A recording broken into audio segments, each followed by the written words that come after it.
Corona की तीसरी लहर की आशंका के बीच में आईसीएमआर ने बड़ा बयान दिया है। Indian council of medical research ने प्राइमरी स्कूल खोलने के संकेत भी दे दिए।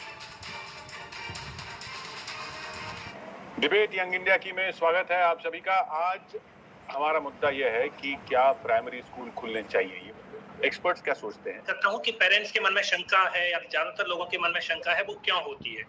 जब हमें पूरी जानकारी नहीं होती है तो निश्चित रूप से हमारे मन में शंका रहेगी, पहली बात।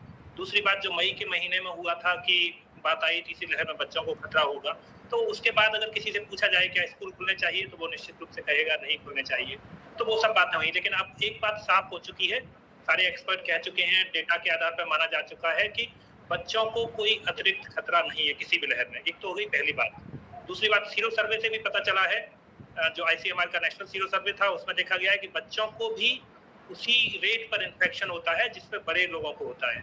लेकिन बच्चों में एक खास बात होती है कि उनके शरीर में वो रिसेप्टर नहीं होता जिससे वो वायरस गले से होकर लंग्स तक जाए और उनको गंभीर बीमारी करे। तो बच्चों को इन्फेक्शन उसी रफ्तार पर होता है, लेकिन गंभीर बीमारी का खतरा नहीं होता। ये निकल के आया है। नहीं, ये बहुत अहम बात आप कह रहे हैं कि ये पता चला है कि बच्चों के अंदर वो रिसेप्टर नहीं होता, यानी कि मतलब वायरस तो अंदर चला जाता है, गले तक चला जाता है, गले में भी, गले और नाक में वो वायरस होता है और उनको इन्फेक्शन हो जाता है, लेकिन इन्फेक्शन के बाद उनको गंभीर बीमारी नहीं होती जिससे अस्पताल में लंग्स में नहीं जाता, लंग्स में नहीं जा पाता। उसका वजह यह है कि जो लंग्स में जाने के लिए, घुसने के लिए वायरस को एक रिसेप्टर से जुड़ना होता है जिसको बोलते हैं ACE2 receptor. Doctor Balram Bhargava ने भी इसकी बात की थी। ACE2 रिसेप्टर पर वो बच्चों में अंडर डेवलप्ड होता है, तो हमारे लिए अच्छी बात है कि बच्चों को इन्फेक्शन हो सकता है लेकिन गंभीर बीमारी नहीं होती है। और इसके कई सारे आंकड़े हैं, मैं उन पर बाद में आऊंगा। अब बात करते हैं स्कूलों की। तो स्कूलों में चूंकि अब तक महामारी की एक गंभीर लहर चल रही थी, तो स्कूलों के ऊपर निश्चित रूप से बात नहीं हो रही थी। लेकिन अगर हम जुलाई 2021 अभी की बात करें तो दुनिया के 170 देशों में स्कूल खुले हुए हैं और कई देशों ने, सिर्फ स्कैंडिनेवियन कंट्री नहीं, फ्रांस, स्वीडन, नेदरलैंड, यूएस में फ्लोरिडा स्टेट, इवन सिंगापुर ने भी स्कूल काफी समय तक, जैसे जिन देशों की मैंने बात की उनमें कभी भी स्कूल बंद नहीं किए गए।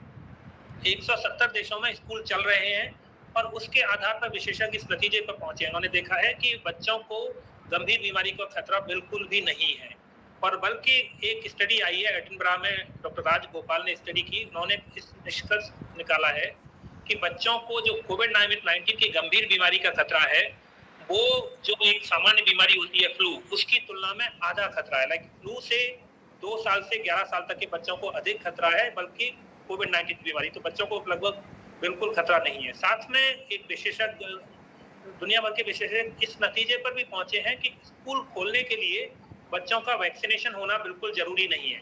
अब इसी बात को मैं फिर से दोहराता हूं कि अभी दुनिया में 170 देशों में स्कूल चल रहे हैं, लेकिन वैक्सीनेशन तो 11 साल से कम उम्र के बच्चों का कहीं भी नहीं हो रहा है। तो विशेषज्ञ पहले ही कह चुके हैं कि अगर स्कूल खोलना है तो सबसे पहले प्री प्राइमरी, प्राइमरी और मिडिल स्कूल तक खोलना होगा। इस विषय में मैंने एक डिटेल लेख लिखा था जो हिंदी अखबार में छपा था 1 सप्ताह पहले और अंग्रेजी में छपा। अंतिम बात मैं कहना चाहूंगा वो यह है कि हमें सबसे पहले समझना होगा कि जो बच्चों में बीमारी का खतरा होता है वो यू शेप का फॉलो करता है। अर्थात बहुत जो यंग बच्चे होते हैं उनको थोड़ा ज्यादा खतरा होता है, फिर 2 साल से 11 साल तक को बिल्कुल न के बराबर खतरा होता है, और फिर 12 से 17 साल को थोड़ा अधिक खतरा होता है। लेकिन सारे जो 2 से 17 साल के जितने भी बच्चे होते हैं, जिनको मेडिकल साइंस की भाषा में 18 साल से कम उम्र को बच्चा कहा जाता है, तो उनको वयस्क आयु वर्ग की तुलना में बहुत ही कम खतरा होता है। एक तो ये बात हो गई वैज्ञानिक और स्कूल खोलने की। जहां तक एक और मुद्दा है, इस पर देखा गया है कि अगर स्कूल, हम फिलहाल मान के चल रहे हैं कि ऑनलाइन लर्निंग हो रही है, लेकिन इसमें एक बहुत बड़ी खामी है। हाँ, उस पे आऊंगा डॉक्टर साहब, लेकिन जो फिलहाल हो रहा है कि पूरी तरह से क्लासेस बंद है, वो नहीं होना चाहिए। दूसरा एक और महत्वपूर्ण, जो पेरेंट्स चिंतित हैं और अभिभावक संघ से सुखपाल सिंह जी बैठे हुए हैं, उनको मैं कहना चाहूंगा कि हमें सोचना होगा कि अब बात साफ हो चुकी है, साइंटिफिक एविडेंस आ चुका है कि बच्चों को उतना खतरा नहीं है। कुछ खतरा निश्चित रूप से है, लेकिन उतना नहीं है जितना लग रहा था।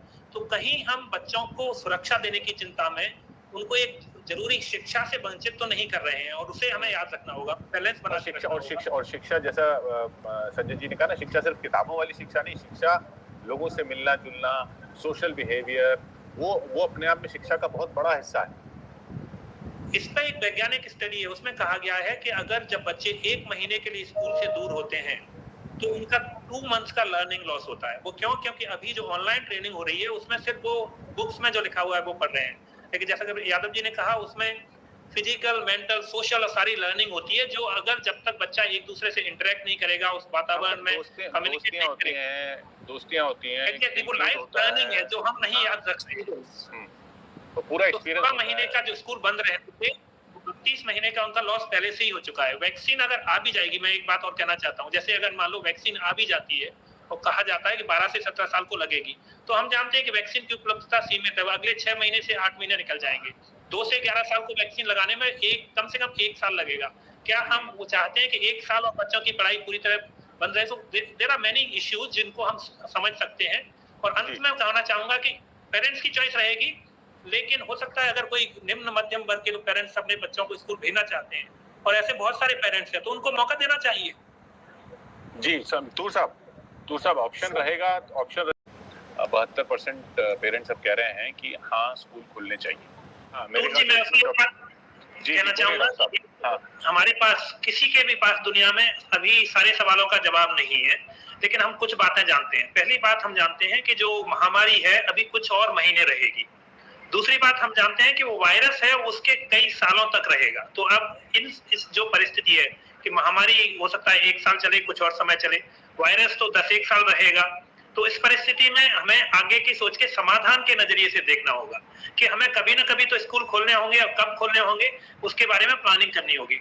अब ऐसा तो कोई नहीं कह सकता कि हर चीज की गारंटी दी जा सकती है, तो हमें हमारे पास जो जानकारी उपलब्ध है उसका हम कैसे बेहतर इस्तेमाल करें।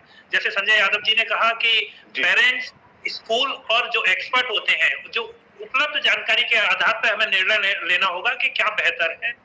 अगर उसमें ऐसा लगता है कि कुछ गलत है या सही नहीं है, तो ऐसा नहीं है कि एक बार स्कूल खुल गए तो उनको बंद नहीं किया जा सकता, लेकिन शुरुआत करनी होगी उस दिशा में सोचने की।